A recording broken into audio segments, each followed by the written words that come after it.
Assalamualaikum warahmatullahi wabarakatuh. Selamat pagi teman-teman semua. Perkenalkan, saya Gunawan, dosen pengampu mata kuliah diagnostik. Saya lulusan S2 Mercubuana. Saya mengampu mata kuliah pelajaran diagnostik, life support, terapi dan sebagainya. Pada kesempatan hari ini saya akan menjadi dosen Anda untuk semester ini di mata kuliah diagnostik 1. Jadi perkenalan, saya juga dosen di Universitas Muhammad Tamrin ini semenjak tahun 2018 sampai sekarang. Dalam mata pelajaran diagnostik itu kita akan membagi dua, diagnostik dasar, diagnostik 1 yang kalian pelajari di semester 3. Kemudian nextnya adalah diagnostik vertikal, diagnostik 2. Pada perlu saya jelaskan di sini capaian pembelajaran jurusan untuk teman-teman.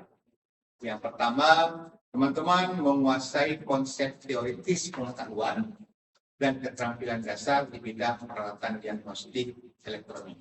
Yang kedua, menguasai konsep teoritis dan keterampilan terkait penggunaan, perawatan, pengujian, kalibrasi, dan standar keselamatan peralatan diagnostik. Yang ketiga, mampu menganalisis, mengevaluasi, dan merekomendasikan tindakan perbaikan serta melakukan perawatan berkala peralatan diagnostik 1 sesuai dengan regulasi. Ya, kenapa? Karena kita terus mengacu pada regulasi pemerintah yang setiap tahun mungkin ada perubahan, perbaikan, dan lain sebagainya. Kemudian capaian pembelajaran mata kuliah khususnya diagnostik 1 ini, mahasiswa harus mampu atau mahasiswa mampu memahami prinsip kerja peralatan diagnostik 1 di bidang elektronik. Yang kedua, mahasiswa mampu mengidentifikasi spesifikasi teknis dan komponen peralatan diagnostik 1. Dan yang ketiga, mahasiswa mampu menjelaskan prosedur pengoperasian, pengujian, dan kalibrasi peralatan diagnostik 1 dengan benar.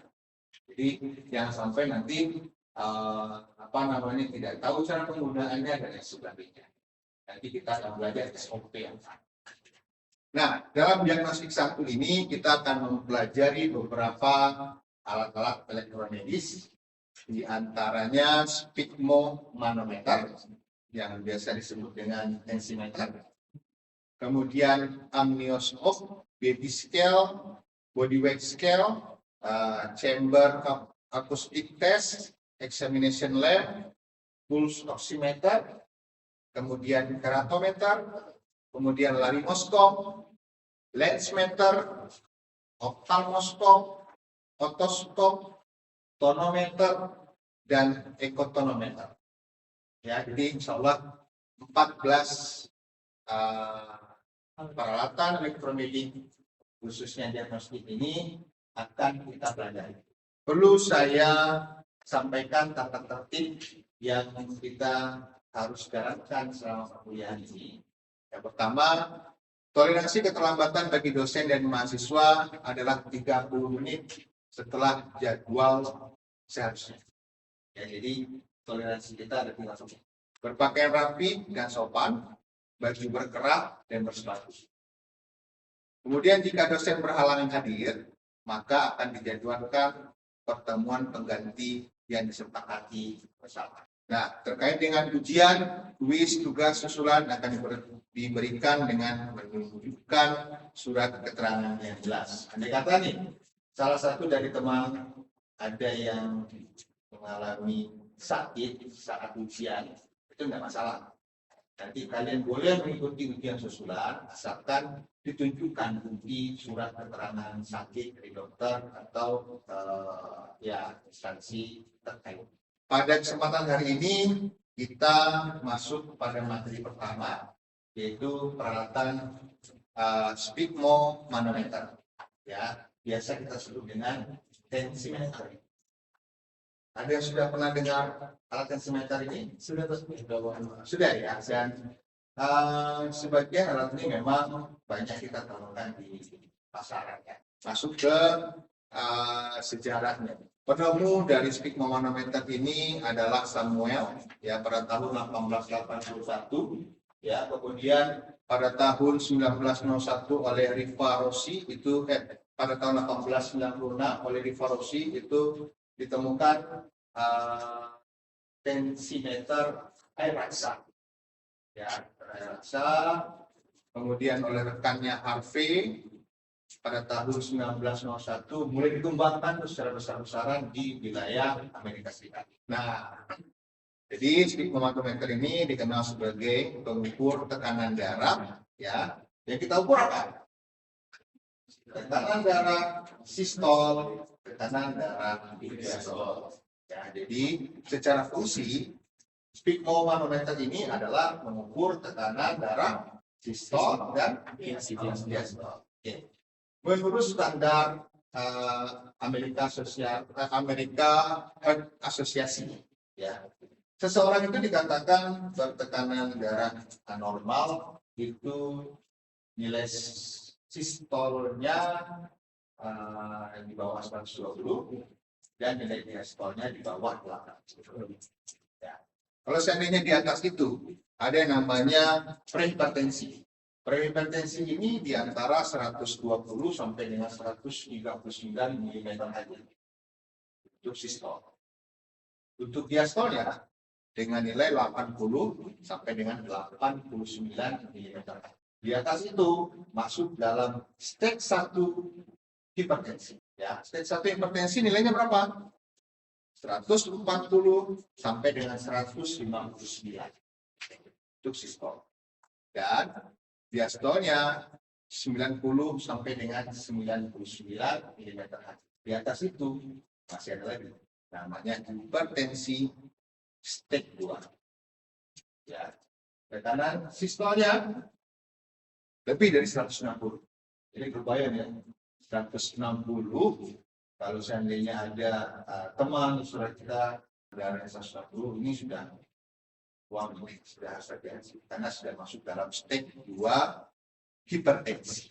Jadi alat speedmo manometer ini tentunya ada yang menggunakan. Siapa saja yang menggunakan?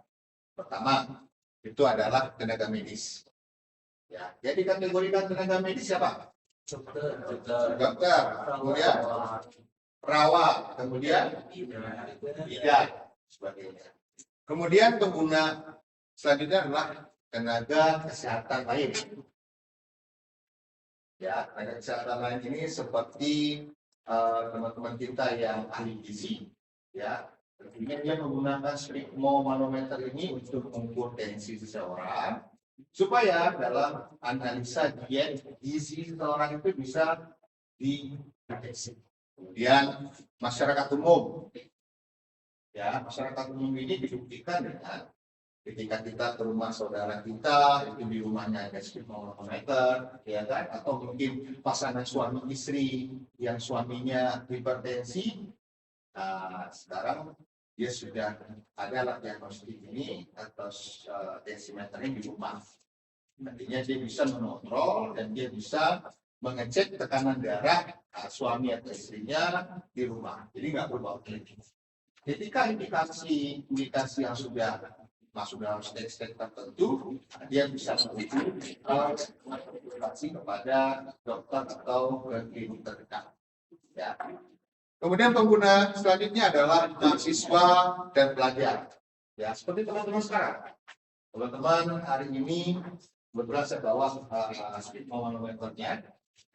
Ya, dalam kelas ini penggunaan speedmo manometer itu cukup belajar.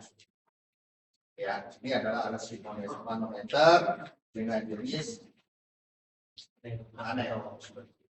Bagi yang mau lihat silakan. Oke, sambil kita lanjutkan.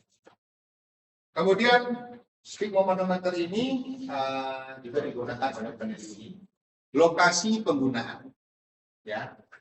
Lokasi penggunaannya tentunya satu, fasilitas kesehatan atau fasilitas pelayanan kesehatan. Jadi masuk dengan fasilitas pelayanan kesehatan di mana aja? Rumah sakit. Kemudian puskesmas, klinik.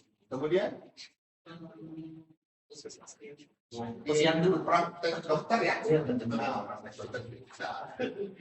Kemudian di lingkungan pendidikan, ya seperti universitas nih. Ya, kita di ruangan kelas ini belajar itu praktik manometer. Rumah tangga yang tadi saya sampaikan, suami istri, ya kan, salah satu mengalami hipertensi, jadi dengan ada alat ini dia bisa mengontrol, lebih ke mengendalikan. Ya. Tempat umum dan komunitas. Pernah nggak kalian melihat atau ikut pengetesan intensi di mall, supermarket biasanya ada ya. Jadi kita sudah tidak hanya menemukan di rumah sakit ini, di mall nggak ada. Banyak pelayanan tensi darah gratis, mungkin cek gula darah gratis dan sebagainya. Ya, jadi lokasi penggunaannya, karena tentunya dalam sebuah materi itu kita harus dalami yang 5W 1H. Ya, apa, siapa, dan sebagainya. Sejauh ini ada yang mau tanya dulu? Paham? Ya, ini adalah jenis-jenis sphygmomanometer. Ya, sphygmomanometer ini terdiri dari 3 jenis. Yang pertama adalah jenis sphygmomanometer air raksa, ya, menggunakan air raksa. Kemudian aneroid, ya, aneroid itu menggunakan jarum. Tapi biasanya dalam penggunaan aneroid ataupun yang air raksa ini ada satu alat lagi yang kita butuhkan, namanya stetoskop. Dan sebetulnya bawah, ya, stetoskop ini sebagai alat bantu mendengar saja. Dan jenis yang ketiga adalah tensi digital. Ya, tensimeter digital ini sudah penentuan angka, sistol, diastol, bahkan heart rate-nya pun juga bisa sudah ada tertampil di alat tersebut. Ya, untuk yang tadi air raksa dan aneroid, kita masih membutuhkan valve manual. Jadi untuk memberikan tekanan positif atau mengisi angin pada manset, kita masih menggunakan valve yang kita pompakan secara manual. Ya. Sedangkan yang di tensimeter digital itu sudah otomatis. Di dalam alat tersebut sudah ada pompa, sudah ada pumpnya. Yang mana ketika kita menekan tombol start, itu pompanya akan bekerja sehingga udara pada manset bisa terisi. Oke, ini lebih jelas saya akan tampilkan step berikutnya mengenal terhadap tensi air raksa. Ya, air raksa ini dulu sangat banyak ditemukan. Ini sangat banyak. Hanya saja dengan perkembangan zaman, air raksa ini sudah mulai dihilangkan. Kira-kira menurut kalian apa penyebabnya? Betul, karena air raksa itu mengandung merkuri. Ya. Sebagian orang memang menyatakan bahwa tensi air raksa ini lebih akurat. Tapi ingat, ada bahaya terhadap ditimbulkan oleh manusia. Nah, sehingga pemerintah sudah mulai tuh menghilangkan barang-barang yang mengandung merkuri. Ya. Prinsipnya lagi-lagi peralatannya adalah manset.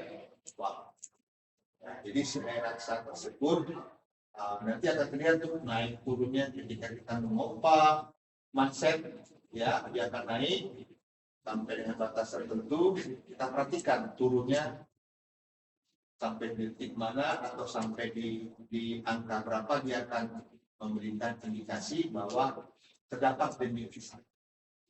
Ya, lagi-lagi denyut awal adalah sistol. Denyut akhir adalah diastol. Nah, ini adalah tensi meter aneroid. Ya, prinsip kerjanya dia menggunakan jarum. Jadi ketika kita mengukur tekanan, ya, indikator yang kita lihat adalah jarum yang bergerak. Ya, dari 0 dia akan naik sampai dengan batas tertentu, ya, kemudian dia akan turun. Pergerakannya adalah jarum. Yang ketiga adalah tensi digital. Nah, ini sudah familiar ya teman-teman ya, sudah biasa, sudah banyak yang kita temukan di klinik ya.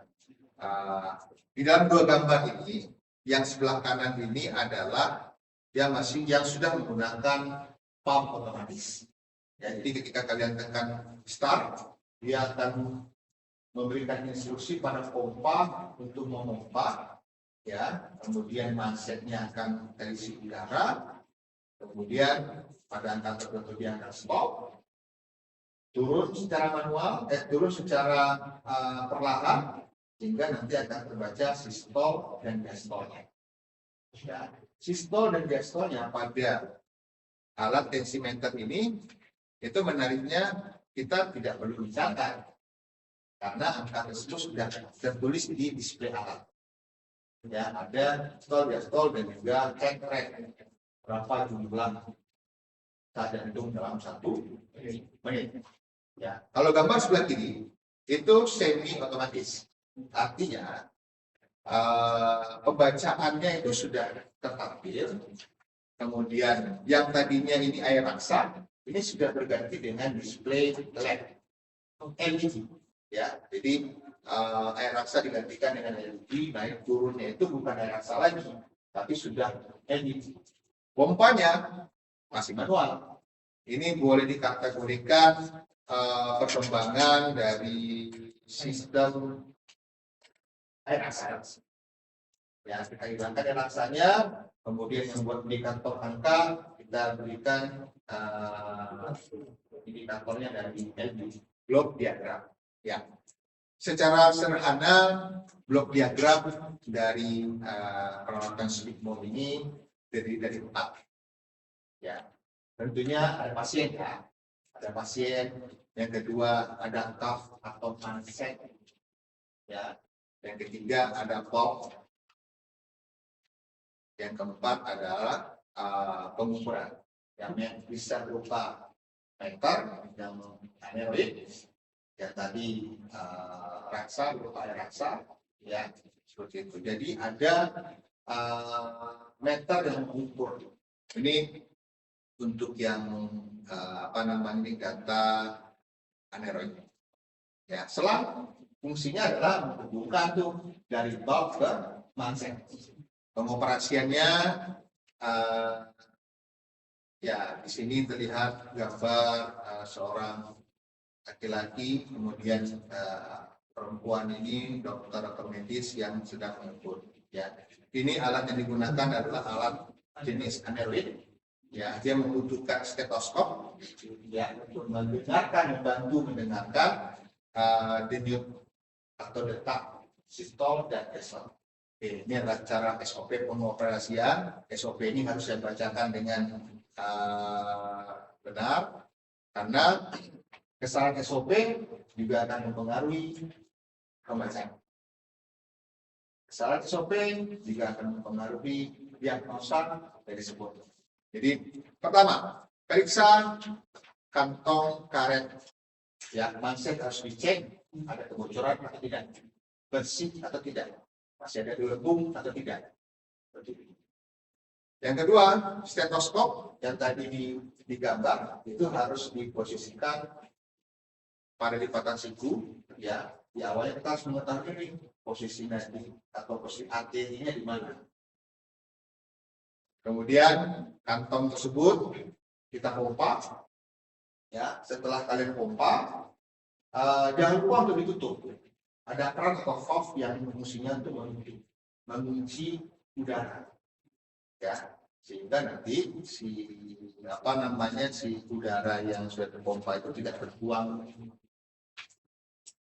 dan dia harus kita turunkan untuk bisa dianalisa itu perlahan. Ya, setelah dipompa sudah tidak terdengar pada stetoskop atau laju darah dan berhenti sementara, baru kita buka. Sekarang kita buka perlahan. Ya, jangan buru-buru. Karena kita harus tahu di titik mana atau di angka berapa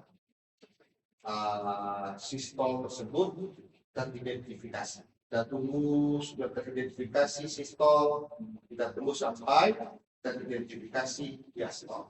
Ya, ada terdengar suara pertama sama terdengar suara terakhir. Baik, ya seiring dengan penggunaan alat tentunya kita sebagai elektromedis yang perlu kita lakukan selain dari memperbaiki, yang utama itu juga adalah maintenance.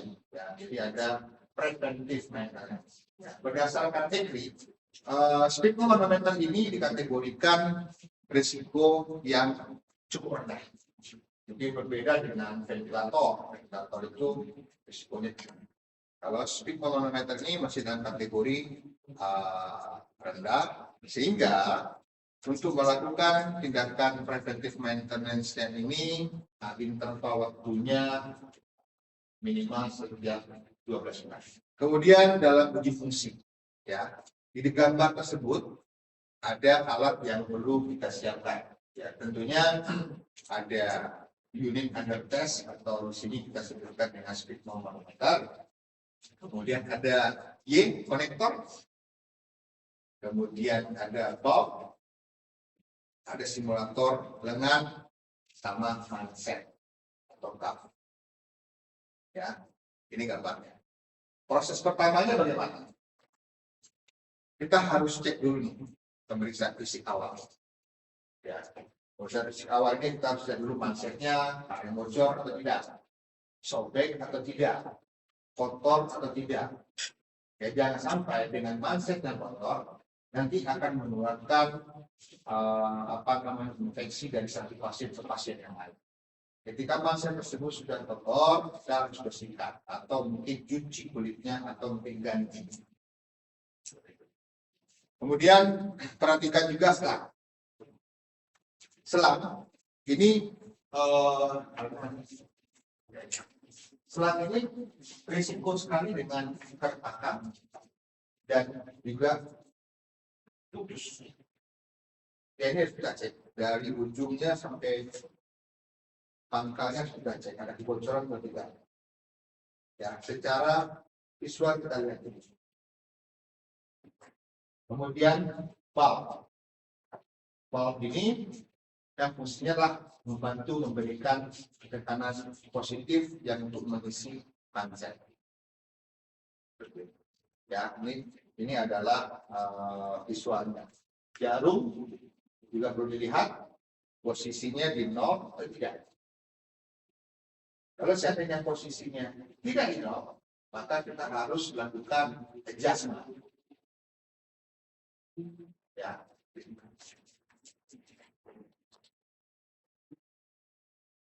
Oke. Langkah selanjutnya adalah pengujian akurasi tekanan. Ya, saya balikkan lagi ke gambar awal. Pengujian tekanan dilakukan adalah pertama, unit under test atau tensimeter yang akan kita cek tersebut dibandingkan dengan alat ukur pressure gauge. Ya, dengan menggunakan konektor Y ini, maka dia akan paralel. Satu sumber udara yang kita berikan, dia akan dibaca oleh dua alat tensimeter yang akan kita lakukan uji fungsi dan pressure gauge. Ya, kita isi udara, kita isi dengan simulasi lengan. Ya, setelah penuh, setelah maksimal, kita tentukan steknya. Di nilai 50, kita bandingkan antara pressure gauge dengan nilai yang terbaca pada tensimeter tersebut. 50 tidak. 50, 100, 150, 200. Ya, nilainya harus sama. Nilainya harus sama. Ya. Kemudian kita yang terakhir dalam langkah uji fungsi ini kita harus mengecek kebocoran. Ya, ini terkadang tidak terlihat. Tapi ketika ada kebocoran yang tidak diketahui, ini akan berdampak pada hasil diagnosa dokter tersebut. Nah, cara mengukur kebocoran bagaimana?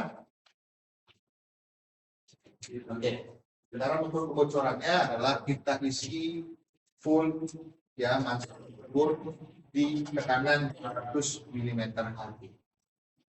Kita tutup kerannya, valve-nya, dan kita biarkan beberapa. Turun.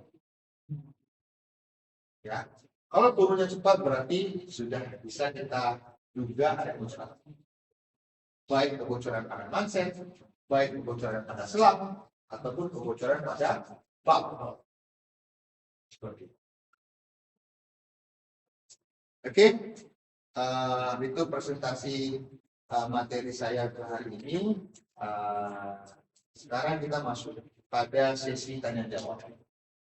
Silakan dari teman-teman ada yang mau bertanya? Ya Pak. Ya silakan. Perkenalkan sebelumnya Pak, nama saya Ivan. Izin bertanya Pak, kendala yang paling sering ditemui di lapangan untuk alat sphygmomanometer ini apa aja Pak? Oh ya, oke.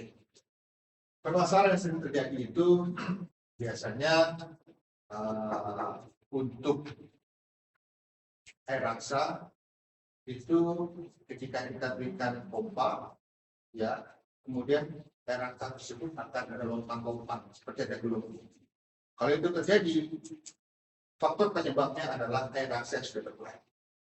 Ya, jadi air raksa itu harus kita isi, kita lihat posisinya, level air raksa itu harus di garis 0. Kalau di bawah garis 0, ada potensi bahwa air raksa tersebut kurang dari kita isi.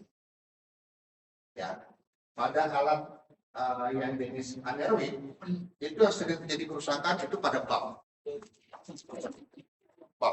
Ya, valve ini walaupun kita tekan, tapi dia tidak memberikan tekanan positif, manset tidak terisi.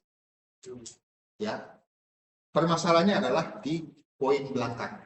Ini ada filter. Filter tersebut sudah kotor. Kalian bersihkan atau kalian ganti. Ya, sama yang tadi itu manset. Penggunaan mansetnya itu yang berbeda. Manset anak diberikan manset dewasa atau sebaliknya. Itu juga perlu SOP yang tepat. Gitu Pak.